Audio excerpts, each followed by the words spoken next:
Hi and welcome to my channel, Finding My Voice Again. I'm Rebecca and this is my buddy Boots.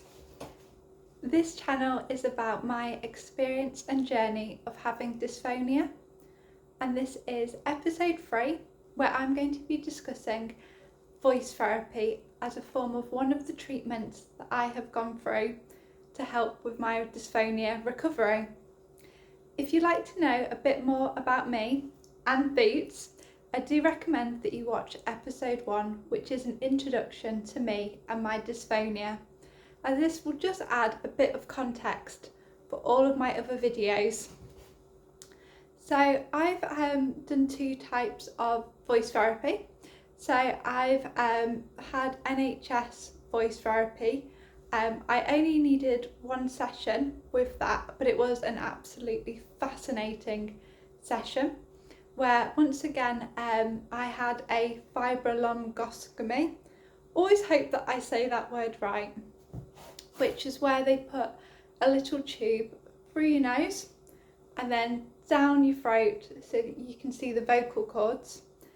And what they do is ask you to make certain sounds to see how the vocal cords react. And in my session, I was fortunate enough to be able to watch a video of what my vocal cords were doing. So as the voice therapist went through what was going on, I could actually visually see, and this really helped me understand when they talked about tension. So the reason I only had 1 NHS session was prior to that I'd been fortunate enough to receive voice therapy through Yorkshire Voice Therapy, and I will be tagging Victoria, who is Yorkshire Voice Therapy. I'll be tagging her YouTube channel in my details of this video, and she really did perform absolute miracles. It was a complete game changer receiving voice therapy by her, and completely transformed my dysphonia recovery.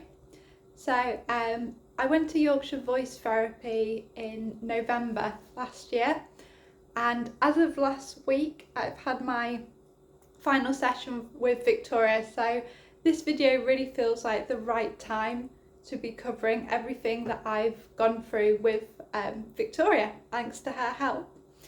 So I had quite a number of sessions with Victoria covering different voice therapy exercises, and as I covered more and more sessions, I would add different things into my routine. So everything that I've learned with Victoria, I still incorporate into my daily voice therapy routine, and I will go through my current daily routine at the end of this video as well. So when I first met Victoria, it became very apparent that I breathed from my chest and not from my diaphragm.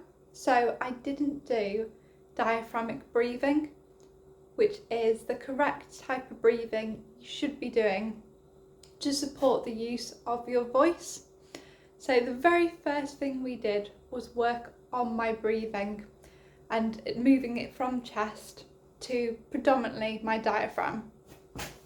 So this involved doing a variety of different breathing exercises in different positions, so laying down, standing up and sitting, because it's in those positions you frequently use your voice.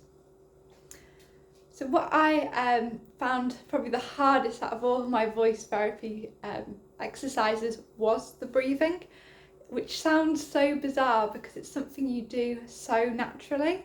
You don't even think about it. And then suddenly I was continuously having to think, where am I breathing from? Is it my chest or is it my diaphragm as it should be? And you're constantly having to check in, but then something does just switch and you stop thinking and it becomes really natural, to the point I actually went for a massage the other month, which was for my shoulder and neck pain, and the person giving me the massage said, wow, you breathe beautifully from your diaphragm, you know about diaphragmic breathing. So it obviously showed what Victoria had been teaching me really had become embedded. Once I got the hang of my breathing exercises, we started to introduce yawning and sort of tongue stretches as well, because these help the larynx go much lower into a more natural position, so there's less strain when you're talking. So I have to really breathe in and stretch my mouth out into a yawn as long as possible. And sometimes you would just naturally yawn after it. So I'll show you one. So you go.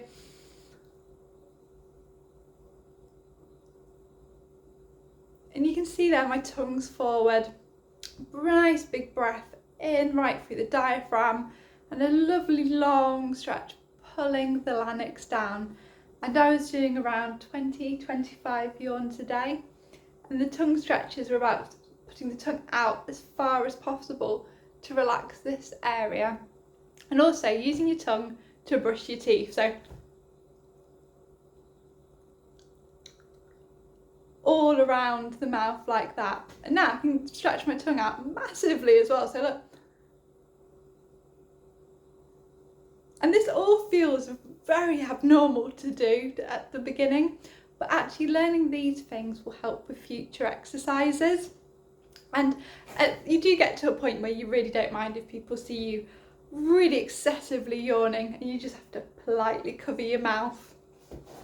I also learnt different humming exercises, which is so kind to your vocal cords. It really helps them relax. And this also really taught me about chest resonance, nose resonance, lip resonance. And once again, you have to do some very peculiar sounds which sort of emphasise the vowels, and I had to touch the different areas I was trying to get resonance to make sure I was doing it correctly, and then I would incorporate this into my speech. So I spent a lot of time on Teams calls at work going ma, me, my, mo, moo. Yes, I've got resonance here and here and here. So yeah, it does become a very natural exercise, but it took quite a long time to really get that resonance in the different areas and understood what it meant to have chest resonance and head resonance. But it's a really, like I say, it's a really healing and gentle exercise done really, really gently that releases that tension. And also I learned how to do different like humming glides as well, down the different and up the different pitch scales. Another thing that I did was bubbling, so blowing very gently into a straw. Once again, creating different sounds, and that also opens up all of that area, releasing any of that tightness that I'd spoken about when I talked about my symptoms. That really just opened it all up and relaxed. Victoria also taught me a lot of different stretches to help with the neck and the shoulder, and this is something that the physiotherapist also built on as well. And I'm going to be talking a bit more about stretches in my next video, and I'll be sort of showing you some that I do, which I do literally every day, 3 times a day, religiously, always, no matter what. And that, once again, it just helps relax that area which had become so intensely tight. I also learnt about tongue cascades, and one of my favourite exercises I did was doing a sad voice, and I felt like I was here. And doing a sad voice, as Victoria taught me, really helps lower the larynx, and you to really exaggerate how sad you are.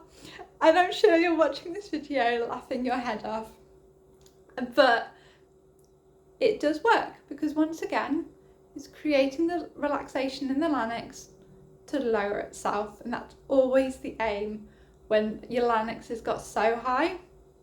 And it was quite a lot of fun to be like, oh no, especially when you're having a down day, just releasing it all. And the last thing that I learned was lip trills, which are a hell of a lot of fun. So this is where you create loads of energy on the lips and in the face to relax all of that area. So religiously I'll be like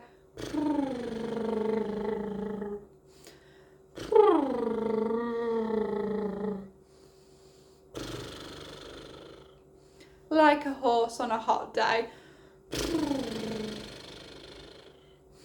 But that diaphragmatic breathing that I spoke about previously really helps with that exercise, because you really breathe in, and the same with the yawning, and you feel your stomach slightly going out and then contracting back in as you relax and release. So working with Victoria wasn't just about the voice exercises. She also looked at different ways to help soothe that area and recommended steaming for 5 minutes every single day. And that is something that I do religiously, once again, every single morning. And that just helps to get the morning edge off, the morning dryness, essentially, when you've been sleeping for God knows how many hours. Also, Victoria really helped me through challenges that I was going to be facing with my voice and sort of social and work-based activities. So when I had a team work day, which was in the office, which was my first time seeing my colleagues since the dysphonia, she worked very closely with me on strategies to manage that day, and we covered everything from, sneakily steaming with a hot cup to having those 10-minute breathers and making a point of how important they are. I am going to do a video that covers how I cope with work, so what I speak about in there will cover what I speak about when I talk about this team strategy day as well. So do watch out for that video, it will be coming in the future. She also gave me phase return guidance. So I was off work for about 3 to 4 months with this, because my job requires me to speak continuously, which once again I'll speak about in that work-based video. So when I went back, Victoria very kindly drew up a complete phase return plan for me, which looked at how long I could speak continuously for before I needed a break, and what that break would look like as well, with stretches and different exercises, and what exercises I could do while I had the talking period as well. And she did give me a lot of support when I got ill. When you have dysphonia and you get a cold virus, it's terrifying. You feel like you're going backwards, you feel like you're doomed, like that's it. Everything I've worked so hard for is gone. And Victoria worked so closely with me to offer me that reassurance and guidance of what I needed to do, what I needed to take a break from doing, and reassured me, don't worry, this will pass, you'll bounce right back. And of course, she was right as well. So that's a bit of a summary around my voice therapy experience and the different exercises that I've covered. When it comes to my daily routine and voice therapy, like I say, it's very much ingrained in my day. So I start my day with doing the stretches, which I will cover in my next video, which is going to be covering treatments that are also voice therapy based, but also external to voice therapy. So things like diet. And so I could do the stretches. I then do the steaming for 5 minutes. I then do the breathing exercises. I then do humming with chest resonance, because that's where my larynx appears to relax the best. And then I also do my lip trills, which I absolutely love. And these exercises are done throughout the day. So sort of every couple of hours I will repeat them, and occasionally I will go back to previous activities that I've done with Victoria if I feel like I need to. So if I feel things are getting a little bit here, I'll go back to the bubbling, because I know that opens up that area, for example. Or if things are feeling a bit tense here, I'll go back to doing my tongue stretches, and my sad voice intermittently does come back, because once again it just releases that tension that can build up. So I hope you've enjoyed this video. And like I say, I am going to be putting in the details Yorkshire Voice Therapy's YouTube channel, which I highly recommend that you do watch. The next episode is going to be covering further treatments that I've tried, and that really will include everything and anything from diet to acupuncture. I look forward to doing that and delivering it for you, and I do hope you enjoy the rest of your day. Thank you very much.